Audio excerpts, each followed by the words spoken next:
प्रभु आपकी उपस्थिति को हम हर एक अनुभव करने पाए।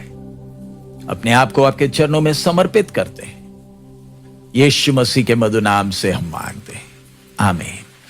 मैं प्रभु का धन्यवाद देता हूं। प्रभु के चरणों में हम सबको इस प्रकार आने का प्रभु ने एक और मौका दिया। दुनिया भर के घटनाक्रमों को जब हम देखते हैं, खास करके पश्चिम मध्य देशों को जब हम देखें, अमेरिका ने अपना पूरा सैन्य ताकत धीरे धीरे ईरान के आसपास तैनात कर दिया है। अगर हम वो सब चीजों को देखें तो मन में, साधारण एक व्यक्ति के मन में डर भी आता है, क्योंकि ईरान वेनेजुएला जैसे नहीं। ऐसे में अगला क्या कब होगा हमें किसी को नहीं मालूम। उसी से जुड़े हुए कितनी और घटनाएं हैं। ऐसे में हम वो जहाजों को या हवाई जहाजों या सेनाओं को देखते हुए नहीं बैठे। ये सब हमें बता रहे हैं कि हमारे प्रभु का आगमन नजदीक है और हमारा जीवन कितना बहुमूल्य है। पिछले दिनों में महाराष्ट्र के उप मुख्यमंत्री का निधन, कौन सोच सकता था ऐसा भी होगा। इतने सुरक्षा में रहने वाले व्यक्ति, ये सब हमें ये घटनाएं बता रही है मेरा और आपका जीवन कितना अनमोल है। आइए प्रार्थना के साथ हम प्रभु के वचन को ध्यान दें। यशायाह 45, पिछले सप्ताह हमने जो वचन ध्यान दिया था उसी को हम फिर दोबारा पढ़ते हुए हम आगे निकलेंगे। यशायाह 45 उसका 1 से मैं आगे पढ़ूंगा। Isaiah chapter 45 verse 1 onwards. यहोवा अपने अभिषिक्त कुसरू के विषय यूं कहता है, मैंने उसके दाहिने हाथ को इसलिए थाम लिया है कि उसके सामने जातियों को दबा दूं और राजाओं की कमर ढीली करूं। उसके सामने फाटकों को ऐसा खोल दूं कि वे फाटक बंद ना किए जाएं। मैं तेरे आगे आगे चलूंगा और ऊंची ऊंची भूमि को चौरस करूंगा। मैं पित्तल के किवाड़ों को तोड़ डालूंगा और लोहे के बेड़ों को टुकड़े टुकड़े कर दूंगा। मैं तुझको अंधकार में छिपा हुआ और गुप्त स्थानों में गड़ा हुआ धन दूंगा, जिससे तू जाने कि मैं इस्राएल का परमेश्वर यहोवा हूं, जो तुझे नाम लेकर बुलाता है। अपने दास याकूब और अपने चुने हुए इस्राएल के निमित्त मैंने नाम लेकर तुझे बुलाया है।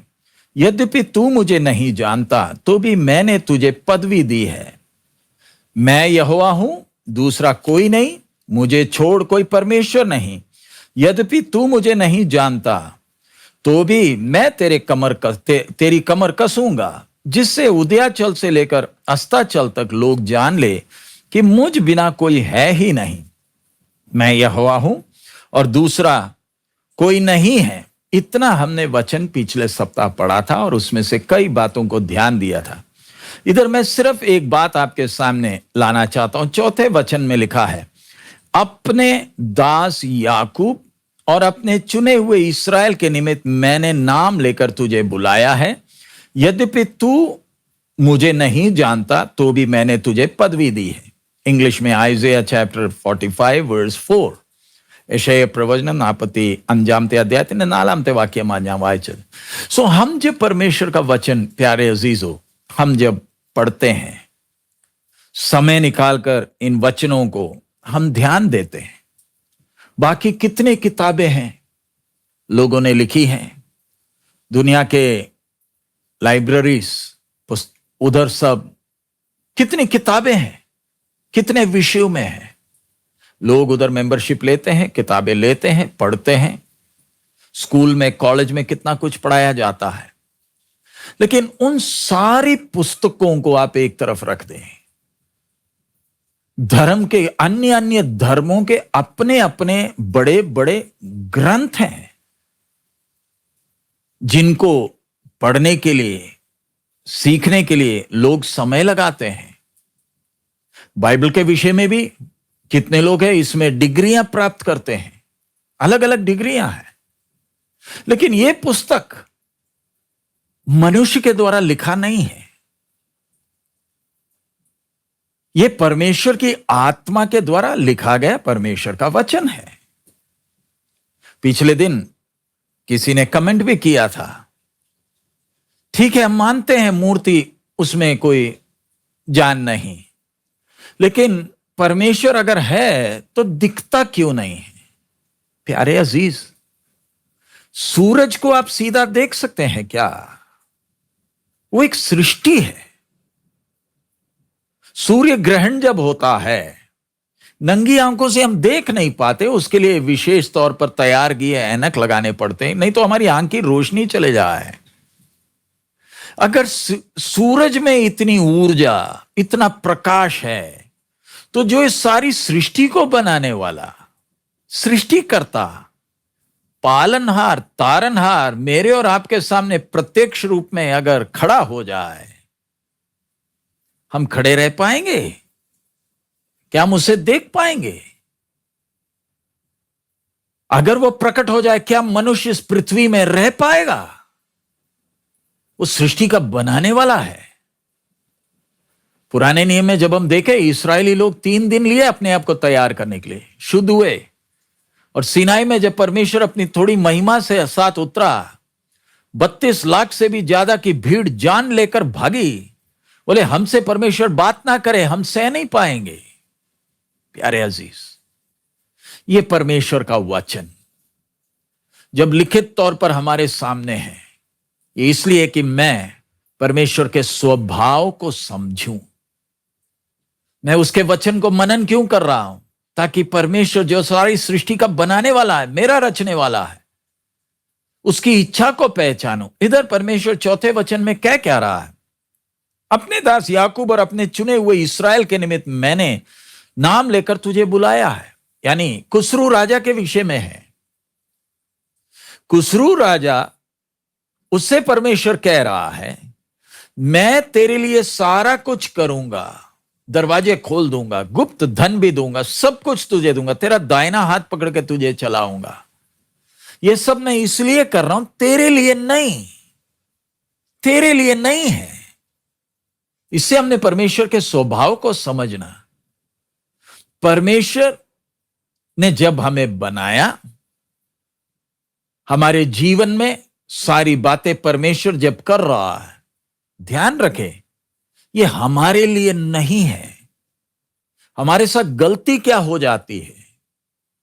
आज कितने लोग समस्याओं में, उलझनों में पड़े हैं, उन्हें मालूम नहीं चल रहा करना क्या है, आने वाले दिनों में होगा क्या उन्हें मालूम नहीं। पढ़ लीजिएगा इसी के साथ नीति वचन उसका 21 का 1, प्रोवर्ब्स चैप्टर 21 वर्स 1, सदृश वाक्यम 21 अध्यायम 1 वाक्यम।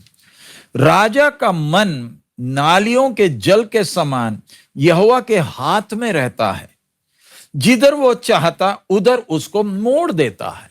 मैं दोबारा पढ़ रहा हूं, राजा का मन नालियों के जल के समान यहोवा के हाथ में रहता है, जिधर वो चाहता उधर उसको मोड़ देता है।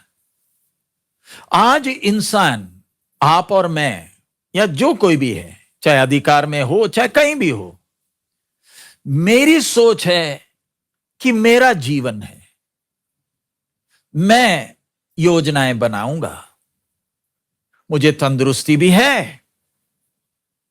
हम बहुत कुछ सोचकर अपने जीवन को आगे प्लानिंग करते हैं, लेकिन इधर परमेश्वर का वचन साफ साफ क्या रहा है? राजा का मन नालियों के जल के समान, यानी राजा है, चाहे राष्ट्रपति हो, चाहे प्रधानमंत्री हो, चाहे डिक्टेटर हो, चाहे कोई भी हो, राजा सोचता है, अधिकारी सोचता है, मेरे पास अधिकार है। हमारे बारे में तो बोलने की बात ही नहीं रही। अधिकार वाले व्यक्ति के विषय में परमेश्वर कहता है, यह ना सोच कि तेरे पास अधिकार है, तेरे पास धन दौलत है, तेरे पास ताकत है, तू जो चाहे कर पाएगा। हे नौजवान, कान खोलकर सुन लेना, परमेश्वर की आत्मा क्या कहती है। अगर राजा का मन नालियों के समान जिधर परमेश्वर मोड़ना मोड़ सकता है, तो मैं और आप क्या? राजा बेशक राजा हो, लेकिन नियंत्रण उसके हाथ में नहीं है। नियंत्रण उसके हाथ में नहीं है। आज दुनिया भर क्या क्या नहीं हो रहा, क्या क्या नहीं हो रहा। अमेरिका और ईरान का विषय मैंने आपके सामने रखा।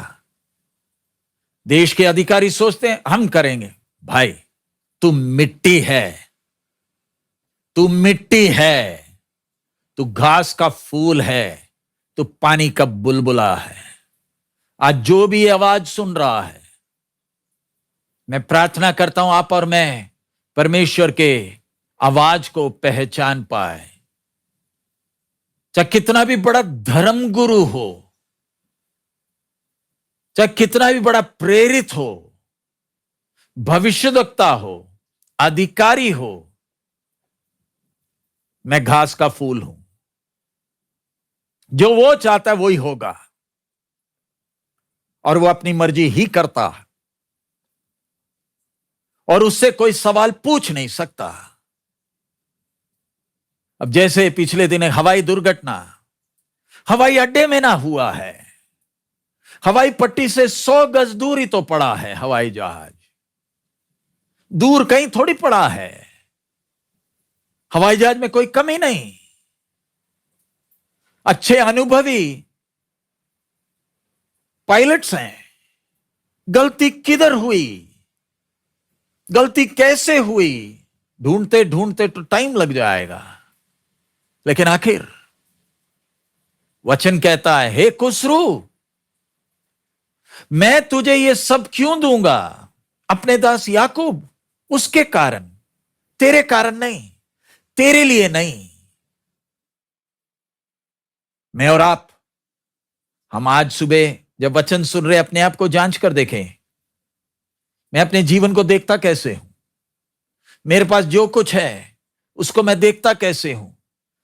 हमारे पास जमीन, जायदाद, पैसे सब हमारे लिए, ये नौकरी मेरे लिए, ये बच्चे मेरे लिए,